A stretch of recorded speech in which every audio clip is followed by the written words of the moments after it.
Assalamualaikum warahmatullahi wabarakatuh. Selamat datang di Bisik Bincang Asik.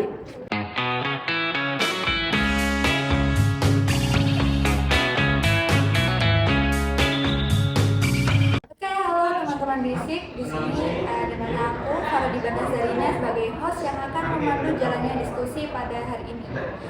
Di sini aku nggak sendirian loh teman-teman. Aku ada orang-orang keren yang nemenin aku di kali ini di diskusi hari ini. Mungkin bisa perkenalan diri. Ya, perkenalkan, nama aku Sydney Marifah, biasa dipanggil Sydney. Halo, aku Maisha Indra Putri, biasa dipanggil Maisha. Hai, nama aku Dalvina Putri, biasa dipanggil Dela. Kalau aku Yasir Daliza, biasa dipanggil Liza. Oke, jadi hari ini kita bakalan bahas topik mengenai feminisme dan disorientasi seksual. Nanti kita bakalan diskusi aja santai. Menurut kalian bagaimana? Jadi nanti aku bakalan tanya ke kalian, kalian jawab aja ya. Nah, sebelum masuk ke tahap diskusi, aku akan menayangkan sedikit cuplikan tentang berita-berita isu-isu feminisme dan disorientasi seksual.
setelah penayangan video tadi, habis ini kita akan mengupas tuntas mengenai fakta, solusi, problematika tentang feminisme dan disorientasi seksual.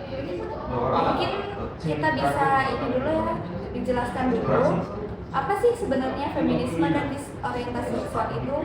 Mungkin dari Dela dulu. Oke, jadi pengertian feminisme sendiri yaitu gerakan sosial dan politik yang berusaha untuk mencapai kesetaraan gender antara perempuan dan laki-laki. Tujuan utamanya yaitu untuk mengakhiri patriarki dan juga diskriminasi gender. Nah, disorientasi seksual sendiri yaitu kondisi di mana seseorang mengalami kebingungan atau ketidakpastian mengenai orientasi seksual mereka. Ini bisa berarti mereka tidak yakin tentang ketertarikan seksual dan romantis mereka terhadap orang lain. Apakah itu terhadap lawan jenis ataupun sesama jenis atau lebih dari satu jenis kelamin.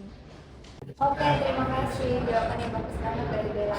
Kalau dipikir-pikir nih ya, sebenarnya apa sih yang menjadi penyebab adanya feminisme dan disorientasi seksual itu? Menurut Bella gimana? Penyebabnya sendiri yaitu yang pertama ada ketidaksetaraan gender. Ketidaksetaraan gender sendiri yaitu diskriminasi gender dalam berbagai bidang seperti pekerjaan, lalu ada pendidikan, politik, dan juga kehidupan sosial menjadi pemicu utama feminisme. Yang kedua ada kekerasan terhadap perempuan. Masalah kekerasan ini tuh seperti kayak pelecehan seksual, pemerkosaan, dan juga kekerasan dalam rumah tangga. Dan yang terakhir dari penyebab feminisme sendiri yaitu stereotip gender, yaitu adanya ekspektasi dan stereotip yang membatasi peran dan potensi perempuan baik di rumah, tempat kerja, atau masyarakat umum. Selanjutnya yaitu ada penyebab dari disorientasi seksual. Yang pertama yaitu perkembangan identitas diri. Banyak orang yang mengalami periode disorientasi seksual selama masa remaja atau awal dewasa saat mereka menjalani identitas diri dan juga orientasi seksual mereka. Lalu yang kedua ada tekanan sosial dan budaya. Norma dan ekspektasi sosial serta budaya tentu dapat menyebabkan kebingungan tentang orientasi seksual, terutama jika seorang merasakan tekanan untuk menyesuaikan diri dengan standar heteronormatif. Dan yang ketiga yaitu pengalaman pribadi. Pengalaman individu termasuk trauma, hubungan sebelumnya, atau kurangnya exposure terhadap berbagai orientasi seksual dan dapat mempengaruhi pemahaman seseorang tentang orientasi seksual mereka. Nah, itu dia penyebabnya. Oke, jadi itu tadi penyebabnya. Mungkin dari Vicky bisa menjelaskan apa sih dampak yang terjadi jika ada gerakan feminisme dan disorientasi seksual? Oke, kalau dampak sendiri kan pasti ada dampak negatif dan positif nih. Di gerakan feminisme ini juga banyak sekali dampak-dampak positif yang sudah kita ketahui seperti kesetaraan gender itu sendiri. Tapi juga banyak orang yang menyuarakan kontradiktif mereka. Nah, dampak positif feminisme sendiri yaitu gerakan feminisme ini telah memperjuangkan kesetaraan gender, memastikan bahwa laki-laki dan perempuan memiliki hak dan peluang yang sama di berbagai bidang, termasuk pekerjaan, pendidikan, dan politik. Kemudian feminisme telah berhasil memperluas hak-hak perempuan seperti hak untuk memilih, hak untuk bekerja di berbagai profesi, dan hak atas kontrol atas tubuh mereka sendiri. Gerakan ini juga telah mendorong pemberdayaan perempuan, meningkatkan kepercayaan diri, kemampuan perempuan, dan mengambil keputusan penting dalam hidup mereka sendiri. Nah, di samping banyaknya dampak positif yang telah gerakan feminisme ini berikan, ada beberapa dampak negatifnya. Kadang-kadang gerakan feminisme ini diartikan sebagai gerakan yang hanya memperjuangkan kepentingan perempuan di atas laki-laki, yang dapat menciptakan stigma negatif dari gerakan ini sendiri. Kemudian beberapa orang berpendapat bahwa feminisme dapat menyebabkan polarisasi antar gender, menciptakan ketegangan dan konflik antar laki-laki dan perempuan, terutama ketika gerakan ini dianggap terlalu kontradiktif atau eksklusif. Kemudian bicara tentang disorientasi seksual. Disorientasi seksual ini di kalangan kita sering disebut LGBT atau lesbian, gay, biseksual, dan transgender. seringkali dianggap kontroversial dan menimbulkan perdebatan yang signifikan. Dampak yang sangat mencolok di lingkungan kita ini adalah stigma dan diskriminasi. Individu yang LGBT di dalam komunitas muslim seringkali menghadapi stigma dan diskriminasi dan penolakan dari masyarakat. Ini dapat mengarah pada isolasi sosial dan tekanan psikologis yang signifikan. Kemudian, banyak individu LGBT dalam komunitas muslim menghadapi penolakan dari keluarga mereka yang jelas, dan mereka dapat mengakibatkan keretakan hubungan keluarga dan dukungan emosional yang kuat. Oh, jadi seperti itu ya dampaknya, ada positif dan negatifnya. Lalu untuk penanganannya bagaimana nih, Sydney, menurut kamu? Nah, kalau ngomongin penanganan sendiri nih, kan sudah tahu kalau dampak-dampak dari disorientasi seksual ini lumayan mengerikan. Di Islam sendiri, untuk penanganan LGBT ini harus melakukan penanganan yang inklusif dan intensif, seperti memberikan edukasi dan pemahaman tentang isu-isu LGBT melalui pendidikan yang menyeluruh di komunitas muslim. Ini bisa mencakup seminar, diskusi, kelompok, dan bahan bacaan yang menjelaskan tentang seksualitas dan identitas gender dari perspektif ilmiah dan agama. Kemudian bisa menyediakan layanan konseling dan terapi yang ramah untuk para LGBT ini untuk membantu mereka mengatasi tekanan psikologis dan emosional yang mungkin mereka hadapi. Kemudian di lingkungan mereka sendiri dapat membentuk kelompok-kelompok yang mendukung bagi individu tersebut dalam komunitas muslim, di mana mereka dapat berbagi pengalaman dan mendapatkan dukungan dari sesama. Bisa juga untuk memberikan kesempatan bagi individu-individu LGBT berpartisipasi aktif dalam komunitas dan organisasi keagamaan, sehingga mereka dapat memberikan kontribusi positif dan merasa bagian dari komunitas itu sendiri, jadi tidak dikucilkan. Mungkin seperti itu penanganannya. Jadi penanganannya ini lebih fokus ke diri sendiri si individu itu ya. Lalu menurut Sydney nih, mengapa kasus-kasus atau isu-isu feminisme ini sama orientasi seksual itu penting buat dibahas? Oke, tentu saja penting untuk membahas tentang isu-isu feminisme dan disorientasi seksual pada zaman sekarang ini, karena mungkin banyak masyarakat kita yang belum sadar akan gerakan feminisme dan disorientasi seksual. Meskipun telah ada banyak kemajuan di era modern ini, tetapi ketimpangan gender masih ada di berbagai bidang seperti pekerjaan, pendidikan, dan representasi politik. Nah, masyarakat kita ini banyak yang masih buta akan feminisme ini dan tidak tahu arti feminisme ini. Jadi penting untuk kita memahami dan belajar tentang apa sih feminisme itu dan disorientasi seksual tersebut. Selain dari kesadaran diri kita sendiri, kita juga bisa membantu meningkatkan kesadaran masyarakat tentang pentingnya feminisme itu sendiri.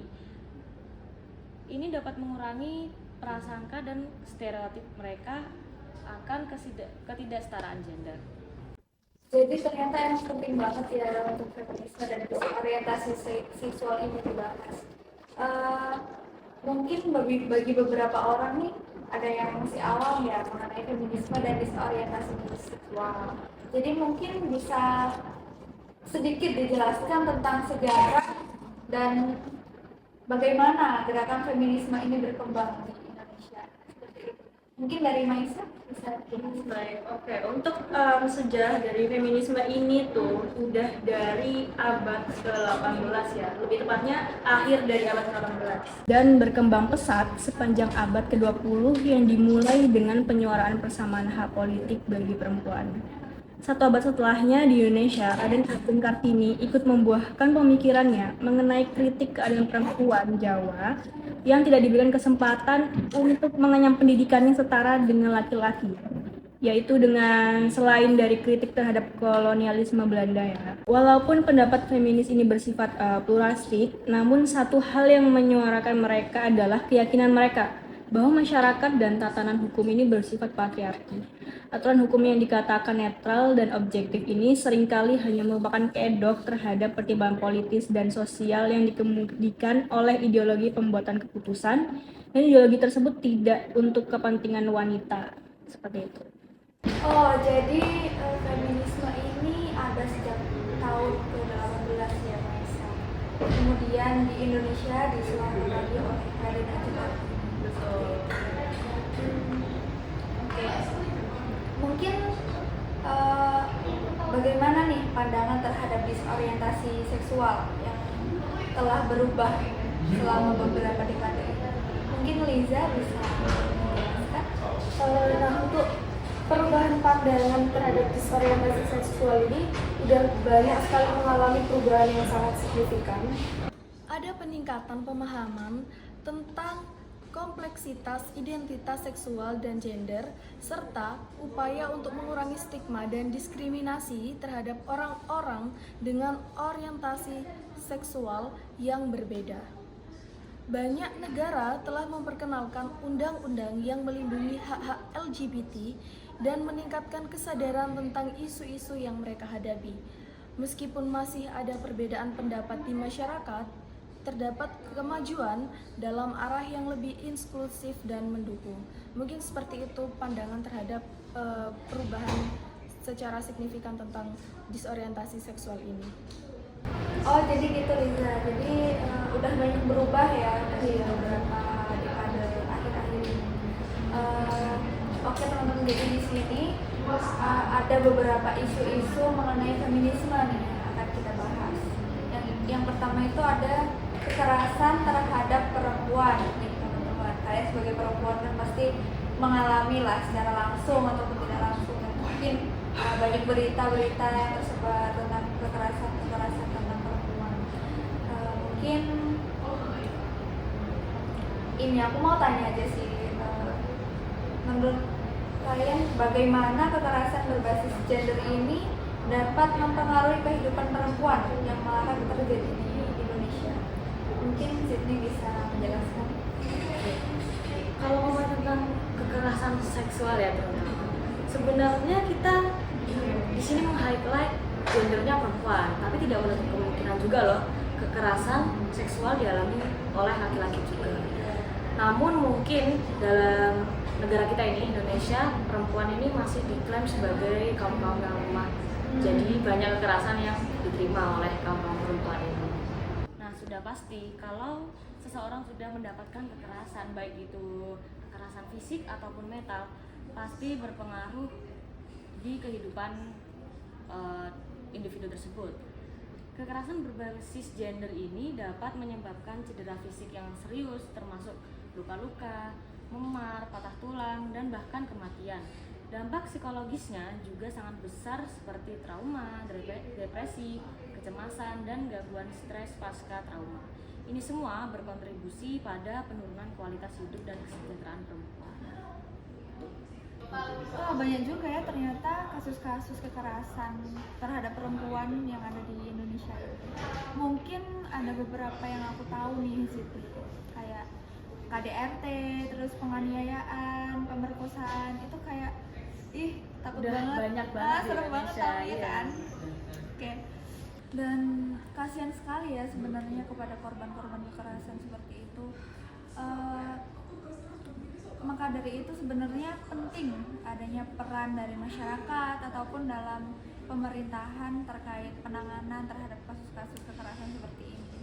Kira-kira ada nggak sih sebenarnya upaya-upaya yang dilakukan oleh masyarakat dan pemerintah untuk melindungi korban kekerasan itu sendiri? Menurut Liza, bagaimana?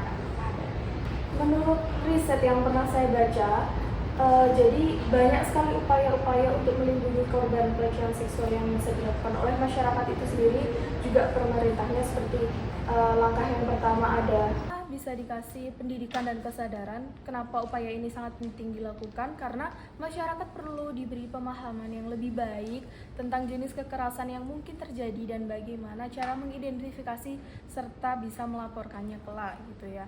Kemudian yang kedua ada sistem dukungan. Nah, ini masyarakat harus menyediakan sistem dukungan yang kuat bagi korban, termasuk pusat krisis, layanan konseling, dan rumah perlindungan untuk korban-korban pelecehan seksual. Dan yang ketiga ada penegakan hukum yang kuat. Pemerintah harus memastikan penegakan hukum yang tegas terhadap pelaku kekerasan, serta menyediakan akses yang mudah bagi korban untuk melaporkan kekerasan dan mendapatkan perlindungan. Kemudian yang keempat ada pelatihan untuk tenaga kerja. Ini menyediakan pelatihan bagi tenaga kerja di bidang kesehatan, pendidikan, layanan sosial, agar mereka dapat mengenali tanda-tanda kekerasan seksual dan memberikan dukungan yang tepat kepada korban saat mereka berada di tempat kerja gitu ya. Kemudian yang kelima ada penyediaan sumber daya. Nah, pemerintah dan masyarakat harus memastikan ketersediaannya sumber daya yang cukup untuk mendukung program-program perlindungan korban kekerasan. Dan yang terakhir, kampanye kesadaran. Ini penting banget dilakukan karena kampanye kesadaran itu dapat mengubah norma sosial yang mendukung kekerasan serta untuk meningkatkan empati dan solidaritas terhadap korban. Mungkin itu sih upaya-upaya yang bisa dilakukan oleh masyarakat dan pemerintah. Ya, jadi sangat penting ya peran masyarakat dan pemerintah ini dalam berupaya melindungi korban kekerasan. Oke, lanjut ke isu yang kedua nih yang bakal kita bahas tentang isu-isu gerakan feminisme. Yang kedua itu ada hak reproduksi, teman-teman. Mengapa hak reproduksi ini penting untuk dibahas dalam podcast kali ini? Mengapa? Apa peran hak reproduksi ini dalam gerakan feminisme sendiri? Mungkin Maisa bisa menjelaskan. Oke, jadi kenapa itu menjadi hal yang penting? Karena itu berkaitan langsung dengan otonomi, kebebasan, dan kesehatan wanita. Nah, jadi ada beberapa alasan mengapa hak reproduksi ini menjadi fokus utama dalam gerakan feminisme ini. Jadi, yang pertama itu adalah kontrol atas tubuh sendiri. Hak reproduksi memberikan perempuan kontrol penuh atas tubuh mereka sendiri, termasuk hak untuk memilih kapan dan apakah mereka ingin memiliki anak. Ini apakah mencakup akses terhadap informasi, kontrasepsi, aborsi legal dan aman, serta perawatan kesehatan reproduksi. Nah, yang kedua ini ada kesetaraan gender, di mana hak reproduksi adalah bagian integral dari upaya mencapai kesetaraan gender. Perempuan harus memiliki hak yang sama dengan pria untuk membuat keputusan tentang tubuh dan kehidupan reproduksi mereka tanpa diskriminasi atau paksaan. Nah, yang ketiga ada kesehatan dan kesejahteraan. Akses yang memadai terhadap layanan kesehatan reproduksi seperti pemeriksaan kesehatan, kontrasepsi, dan aborsi yang aman merupakan bagian penting dari kesehatan dan kesejahteraan perempuan. Hak reproduksi yang dilindungi juga membantu mencegah adanya kesehatan yang berbahaya. Nah, yang keempat itu adalah penolakan kekerasan dan penindasan. Hak reproduksi yang dilindungi dan dihormati juga membantu melawan kekerasan, penindasan, dan pemaksaan dalam konteks reproduksi, seperti pernikahan paksa, mutilasi genital perempuan, dan kehamilan yang tidak diinginkan akibat pemerkosaan, seperti itu. Oke, nggak kerasa udah lumayan banyak nih isu-isu tentang feminisme dan disorientasi seksual yang kita bahas di segmen barusan tadi. Mungkin dari teman-teman ada sedikit pesan atau apa yang ingin disampaikan ke penonton bisik. Mungkin untuk pesan dan nasihat dulu bisa saya sampaikan ya. Untuk individu yang disorientasi seksual dan merasa bahwa terisolasi atau dikucilkan, mungkin bisa dengan melakukan kegiatan dengan yang mungkin tidak sendirian, karena kalau kalian merasa seperti itu, merasa sendiri, itu banyak juga orang yang seperti kalian yang mungkin disorientasi seksual gitu dan dia merasa dikucilkan sekitar. Tapi kalian jangan merasa seperti itu. Temukan komunitas atau dukungan online atau offline yang dapat memberikan dukungan dan pengertian kepada kalian. Kemudian terimalah diri kalian sendiri, karena identitas seksual adalah bagian penting dari siapa kalian dan tidak ada yang salah dengan menjadi diri sendiri loh. Terimalah diri kalian dengan cinta dan penuh kebanggaan. Kemudian ada mungkin kalian bisa temukan sumber dukungan. Ini bisa dengan menemukan teman baru, keluarga, atau bahkan profesional kesehatan mental yang dapat mendukung kalian dalam perjalanan kalian ke depannya. Ada banyak organisasi dan layanan yang menyediakan bantuan khusus untuk LGBT misalnya kayak gitu kan. Kemudian prioritaskan kesehatan mental kalian. Jangan ragu untuk mencari bantuan profesional jika kalian merasa kesulitan. karena kesehatan mental kalian itu sangat penting dan ada banyak sumber daya yang tersedia untuk membantu kalian. Ingatlah bahwa perubahan mungkin terjadi, walaupun situasi saat ini mungkin sulit. Ingatlah bahwa perubahan dapat terjadi, masyarakat dan dukungan sosial dapat berkembang, dan perasaan kalian dapat berubah seiring waktu. Kemudian yang terakhir, jadilah sumber kekuatan. Pengalaman kalian dapat menjadi sumber kekuatan bagi orang lain yang menghadapi situasi serupa, disorientasi seksual misalnya. Berbagi cerita kalian dapat memberikan harapan dan dukungan kepada orang lain dalam komunitas kalian. Mungkin itu pesan dan nasihat yang bisa saya sampaikan untuk mereka yang disorientasi seksual. Oke, terima kasih Liza atas pesan-pesan yang disampaikan kepada Sobat Bisik yang mendengarkan. Ya, terima kasih kepada Sobat Bisik yang udah setia mendengarkan perbincangan kami sampai akhir di episode kali ini yang membahas tentang feminisme dan disorientasi seksual. Kami berharap podcast kali ini dapat memberikan wawasan baru kepada teman-teman Bisik yang sudah mendengarkan. Oke, sedikit pesan dari aku, mungkin mari kita terus saling berbicara, belajar dan mendengarkan satu sama lain. Jadilah agen untuk perubahan dengan memberdayakan dan mendukung semua individu untuk hidup dengan kesetaraan, keadilan, dan berdasarkan norma-norma agama Islam yang berlaku. Oke, itu saja. Sampai jumpa di episode berikutnya. Terima kasih. Bye, Sobat Bisik.